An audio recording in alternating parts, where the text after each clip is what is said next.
ಇನ್ನೇನು ದೀಪಾವಳಿ ಹಬ್ಬ ಬಂದೇ ಬಿಡ್ತು. ದೀಪಾವಳಿ ಹಬ್ಬಕ್ಕೆ ಪ್ರತಿ ವರ್ಷ ಕೂಡ ದೀಪಗಳನ್ನ ತಂದಿರ್ತೀವಿ. ಹಳೆ ದೀಪನ ಮತ್ತೆ ಹೇಗೆ ಬಳಸೋದು ಅಂತ ಕೇಳಿ ಕೆಲವರು ಮೆಸೇಜ್ ಮಾಡಿ ಕೇಳಿದ್ರಿ.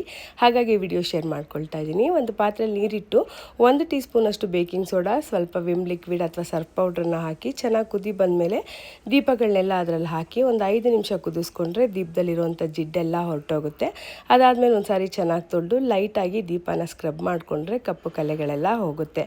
ಬಿಸಿಲಲ್ಲಿ ಇದನ್ನು ಚೆನ್ನಾಗಿ ಒಣಗಿಸಿ ತೆಗೆದಿಟ್ಕೊಂಡ್ರೆ ಮತ್ತೆ ನೀವು ಬಳಸ್ಕೋಬೋದು. ಹಾಗೆ ಹಬ್ಬಕ್ಕೆ ಹಳೆ ದೀಪಗಳನ್ನಷ್ಟೇ ಹಚ್ಚಬಾರ್ದು. ಶಾಸ್ತ್ರದ ಪ್ರಕಾರ ಒಂದು ಜೊತೆನಾದರೂ ಹೊಸ ದೀಪಗಳನ್ನ ತಗೊಳ್ಳೇಬೇಕು. ಹಾಗಾಗಿ ನಾನು ಈ ಸಾರಿ ತೊಗೊಂಡಿರೋಂಥ ಹೊಸ ದೀಪಗಳಿದು. ಹೊಸ ದೀಪಗಳನ್ನ ತೊಗೊಂಡು ಬಂದಮೇಲೆ ಈ ದೀಪಗಳನ್ನ ಒಂದು ಪಾತ್ರೆನಲ್ಲಿ ನೀರಿಟ್ಟು ಒಂದು 2 ಗಂಟೆ ಕಾಲ ನೆನೆಸಿಟ್ರೆ ಚೆನ್ನಾಗಿ ದೀಪ ನೀರನ್ನು ಕುಡಿದಿರುತ್ತೆ. ಅದಾದಮೇಲೆ ನಾವು ದೀಪ ಬೆಳಗಿಸಿದಾಗ ಎಣ್ಣೆ ಜಾಸ್ತಿ ಕುಡಿಯೋದಿಲ್ಲ.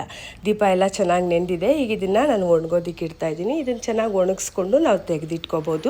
ದೀಪಾವಳಿ ಹಬ್ಬ ದೀಪಗಳ ಹಬ್ಬ ಆಗಿರೋದ್ರಿಂದ, ಬೆಳಕಿನ ಹಬ್ಬ ಆಗಿರೋದ್ರಿಂದ ಮಣ್ಣಿನ ಹಣತೆಗಳಿಗೆ ಹೆಚ್ಚಿನ ಪ್ರಾಮುಖ್ಯತೆ ಕೊಡಿ. ಕ್ಯಾಂಡಲ್ ದೀಪಕ್ಕಿಂತ ಮಣ್ಣಿನ ಹಣತೆಗಳು ತುಂಬಾ ಒಳ್ಳೆಯದು. ನೋಡಿ ದೀಪಗಳು ಎಷ್ಟು ಚೆನ್ನಾಗಿ ಕ್ಲೀನ್ ಆಗಿದೆ. ನಮಸ್ಕಾರ.